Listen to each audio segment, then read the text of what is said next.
RSS వ్యవస్థాపకుడు కేశవ్ బలిరామ్ హెగ్డేవర్ శృతి వనాన్ని కందకుర్తిలో నిర్మిస్తున్నారు. ఆయన పూర్వీకులు కందకుర్తి నుండి నాగ్పూర్కు వలస వెళ్ళిన క్రమంలో ఆయన గుర్తుగా ఆ కేశవ్ స్ఫూర్తిగా ఆయన స్మారక చిహ్నాన్ని నిర్మిస్తుంది ఆర్ఎస్ఎస్ సంస్థ.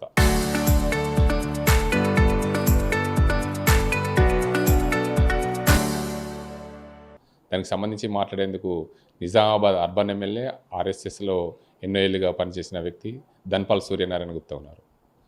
సార్ చెప్పండి, ఆర్ఎస్ఎస్ వ్యవస్థాపకుడు కేశవ్ బలిరామ్ హెగ్డేవర్ స్మృతివనాన్ని కందకుర్తిలో నిర్మిస్తున్నారు. రేపు ప్రారంభోత్సవం కూడా జరగనుంది. ఈ ప్రారంభోత్సవానికి అతిరథ మహారాజులందరూ కూడా వస్తున్నారు. అసలు ఆర్ఎస్ఎస్ పుట్టింది ఆయన వల్లనే అని చెప్పుకోవచ్చా? జై శ్రీరామ్. రాష్ట్రీయ స్వయం సేవక్ సంఘ్ వ్యవస్థాపకులు డాక్టర్ బలిరామ్ హెగ్డేవర్ గారు పూర్వీకులు నివసించిన స్థలం కందకుర్తి గ్రామం. ఆ గ్రామంలో అనేక సంవత్సరాల నుండి, దశాబ్దాల నుండి అక్కడ ఒక మందిరము, ఒక పాఠశాల నిర్వహించబడుతూ ఉంది. గత 2 సంవత్సరాల క్రితము అక్కడ ఒక స్ఫూర్తి మందిరం, శ్రీ కేశవ స్ఫూర్తి మందిరం నిర్మించి పూర్తి కావడం జరిగింది. అది భవిష్యత్తులో ఒక క్షేత్రం, భవిష్యత్తు తరాలకు వాళ్లకు అనేక విషయాలు నేర్పించటానికి ఆ స్ఫూర్తి మందిరం అది. ఈరోజు భారతదేశం సుస్థిరంగా మన సంస్కృతి సాంప్రదాయాలను మనం పాటిస్తూ ముందుకెళ్తా ఉన్నాం. సురక్షితంగా అందరం ఉన్నామంటే దానికి ఆర్ఎస్ఎస్ కారణం. ఆర్ఎస్ఎస్ కేవలం హిందూ మతం కోసమే కాదు, దేశంలో ఎక్కడ ఏ ఆపద జరిగినా, ఏ అవసరం ఉన్నా కానీ స్వయం సేవకులే ముందుంటారు. ఆర్ఎస్ఎస్ సిద్ధాంతం ఏదైతే ఉందో, ముందు దేశం, ధర్మం, ఆ తర్వాతనే కుటుంబం అని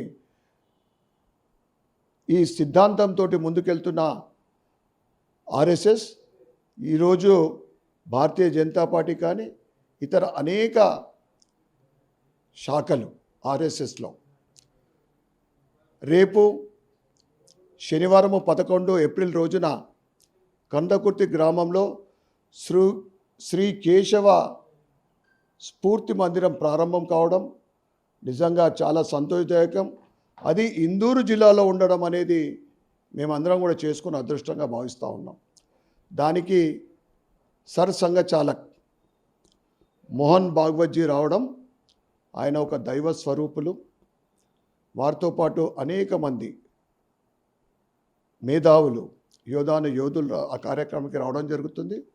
కనుక ఆ కార్యక్రమము విజయవంతం కావాలని నేను మనస్ఫూర్తిగా కోరుకుంటా ఉన్నాను. తప్పకుండా, ఎందుకంటే ఆర్ఎస్ఎస్ స్వయం సేవకులందరూ ఒక కమిట్మెంట్.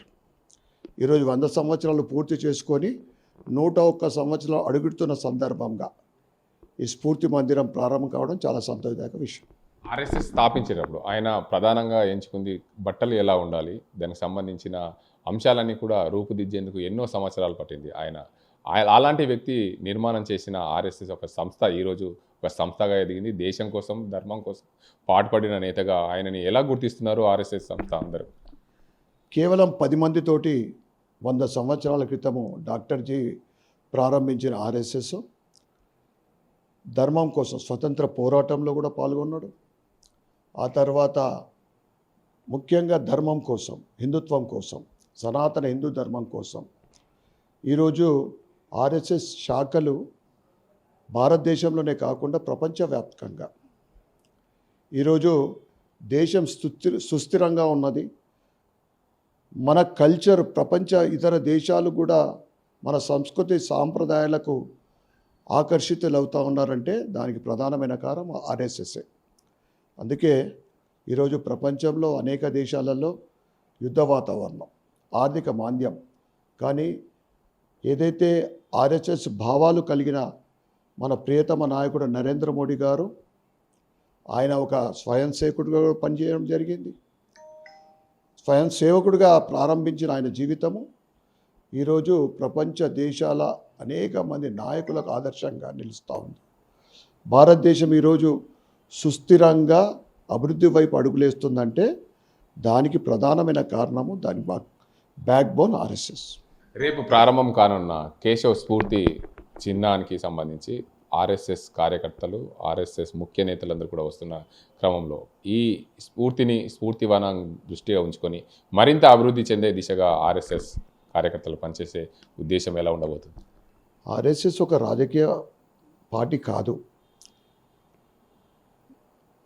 అన్ని వర్గాల ప్రజలకు, ఇటు విశ్వ హిందూ పరిషత్తు ధర్మం కోసం, ఇటు హిందూ వాహిని యువత, బజరంగ్ దళ్ యువత, మహిళా విభాగము, రైతు విభాగము, ఈ రకంగా అన్ని విభాగాలు ఉంటాయి, దాంట్లో శాఖలు ఉంటాయి. అది అందరికీ స్ఫూర్తి. ఈరోజు భారతీయ జనతా పార్టీ లోక్సభలో 2 సీట్ల నుంచి ఈరోజు 3వసారి ప్రధానమంత్రి నరేంద్ర మోడీ గారు ఇవాళ స్థిరంగా అభివృద్ధి వైపు అడుగులేస్తుందంటే దానికి ప్రధానమైన కారణం ఆర్ఎస్ఎస్. అందుకే నేను చెప్తా ఉన్నా, అది ఇందూరు జిల్లాలో ఉండడం అనేది మేమందరం చేసుకున్న అదృష్టంగా భావిస్తున్నాం. భవిష్యత్తులో ఒక క్షేత్రం, ఆ కందకుర్తికి జాతీయ రహదారులు అన్నీ కూడా లింక్ అయి ఉంటాయి. అద్భుతమైన భవన నిర్మాణం ఇదే భవనం. ఇప్పుడు ఈ భవన నిర్మాణం చూసి అక్కడ అన్ని రహదారులు అక్కడికి కూడలిగా వెళ్తాయి. ఏదైతే కేశవ స్ఫూర్తి వనానికి, అక్కడ స్ఫూర్తి చిహ్నానికి, అదే ఆదర్శంగా తీసుకొని నిజామాబాద్ జిల్లా ఎలా ఉండబోతుంది? ఇందూరు జిల్లా స్ఫూర్తి ఇది దేశవ్యాప్తంగా, ఒక ఇందూరు జిల్లాకే కాదు. అందుకే చెప్తా ఉన్నాను, ఇప్పుడు ఏదైతే అయోధ్య రామ మందిరం 500 సంవత్సరాల తర్వాత అందరికీ ఒక ఆదర్శంగా ఒక స్ఫూర్తి, ఒక భక్తి, శ్రద్ధ. అదేవిధంగా ఈ స్ఫూర్తి మందిరం మన ఇందూరు జిల్లాలో ఉండడం అనేది నిజంగా మనందరికీ సంతోషదాయకమైన విషయం. మొత్తానికి చూడొచ్చు, 1925లో స్థాపించిన ఆర్ఎస్ఎస్ వ్యవస్థ నేటికి 101 సంవత్సరాలు పూర్తి చేసుకున్న సందర్భంగా ఆయన పూర్వీకులు నిజామాబాద్ జిల్లాలో ఉండడం, కందకుర్తి వాసులో ఉండడం, ఇదంతా మన జిల్లా వాసులకే కాదు దేశవ్యాప్తంగా ఉన్న ప్రజలందరికీ ఇది కేశవ స్ఫూర్తివనం అందరికీ ఆదర్శదాయం. ఈ స్ఫూర్తివనానికి వస్తున్న పెద్దలందరూ ఎంతో ఈ ప్రాంతానికి రావడం అందరూ సంతోషం వ్యక్తం చేస్తున్న పరిస్థితులు ఉన్నాయి. మరోవైపు ఆర్ఎస్ఎస్ ఒక సంస్థ కాదు, అది హిందూ ధర్మం కోసం, దేశ వ్యాప్తి కోసం, దేశంలో ఉన్న ప్రజలందరి సుస్థిరంగా సురక్షంగా ఉండే దిశగా ఆ సంస్థ పనిచేసింది. ఆ రోజు భారతదేశ స్వాతంత్రంలో కూడా పాల్గొన్న పరిస్థితులు కూడా ఉన్నాయని చెప్తున్నారు నిజామాబాద్ అర్బన్ ఎమ్మెల్యే ధన్పాల్ సూర్యనారాయణ గుప్తా. ఇది ఇక్కడ పరిస్థితి. కెమెరా సాజింతో గంగారెడ్డి, RTV నిజామాబాద్.